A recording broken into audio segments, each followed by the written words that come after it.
അരുൺ നേരത്തെ പറഞ്ഞതുപോലെ 2 കോടി ലക്ഷം ലിറ്റർ വെള്ളം പിന്നെ പാലക്കാട് നിന്ന് എടുത്തിട്ടാണ് അവിടെയുള്ള ബിയറും പിന്നെ കിങ്ഫിഷറൊക്കെ ബിയർ ഉണ്ടാക്കി പുറത്തേക്ക് വെക്കുന്നത്. ആ ഏരിയയിൽ മുഴുവൻ അങ്ങനെ അവിടെ എന്ന് പറഞ്ഞാൽ ആ ജില്ലയിൽ ഒരു വ്യവസായം ഇല്ല എന്നുള്ള രീതിയിലാണ് ചർച്ചകൾ വരുന്നത്. അങ്ങനെയൊന്നുമല്ല. പാലക്കാട് നല്ല രീതിയിൽ വ്യവസായമുണ്ട്.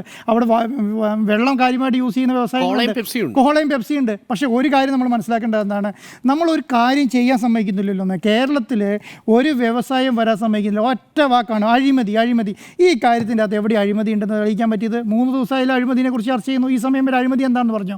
അപ്പോൾ അങ്ങനെ വാക്ക് പറയാൻ പാടില്ലല്ലോ. ഈ പറയുന്ന ഫയൽ നീങ്ങിയ സമയത്തെക്കുറിച്ചുള്ള കാര്യം പറഞ്ഞില്ലേ? ഫയൽ നീങ്ങിയ സമയത്തെക്കുറിച്ച്. അതിന് ഫയൽ നീങ്ങിയ സമയത്ത് എന്താ അഴിമതി? സമയത്തിന് പറഞ്ഞിട്ട് അഴിമതി ഉണ്ടോ? അഴിമതി എന്ന് ഉദ്ദേശിക്കുന്നത് ഏത് രാത്രിയിലായി അഴിമതി എന്ന് ഉദ്ദേശിക്കുക? അഴിമതി ഉദ്ദേശിക്കുന്നത് ആരുടെയും കയ്യിൽ പണം വാങ്ങി എന്തെങ്കിലും സംവിധാനം ചെയ്തു കൊടുക്കുക, എന്തെങ്കിലും നടപടി, അങ്ങനെ തെളിവുണ്ടോന്ന്. ഫയൽ നീങ്ങി, അത് പെട്ടെന്ന് നീങ്ങിണ്ടാവും. ചിലപ്പോൾ അത് സർക്കാരിൻ്റെ തീരുമാനമല്ലേ? സർക്കാർ 2-ന് അപേക്ഷിക്കുന്നു, ജൂൺ മാസത്തിൽ കിട്ടുന്നു. അല്ല, ഞാൻ പറയുന്നത് സർക്കാരിൻ്റെ തീരുമാനമല്ലേ? ആ സർക്കാരിൻ്റെ തീരുമാനം അനുസരിച്ചിട്ട് ആ സംവിധാനമായിട്ട് മുന്നോട്ട് പോവുക എന്നുള്ളത്. എന്താണ് ഫെബ്രുവരി 2-നാണ് ആദ്യം പോകുന്നത്. പിന്നെ അത് നവംബർ 11-ന് ഈ പ്രചാരണ കാലത്താണ് അതിന് അംഗീകാരം കൊടുക്കുന്നത്.